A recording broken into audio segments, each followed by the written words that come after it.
రావి ఆకుపై ప్రమిద పెట్టి నువ్వుల నూనెతో దీపం వెలిగిస్తే కలిగే ఫలితాలు.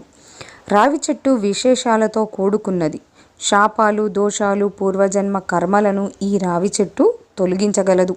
అందుకు మీరు చేయాల్సిందల్లా రావి చెట్టును పూజించడమే. అంతేకాకుండా ఇంట్లో రావి చెట్టు ఆకును ఉంచి దానిపై దీపం వెలిగించడం ద్వారా శాపదోష కర్మ ఫలితాలు ఉండవు.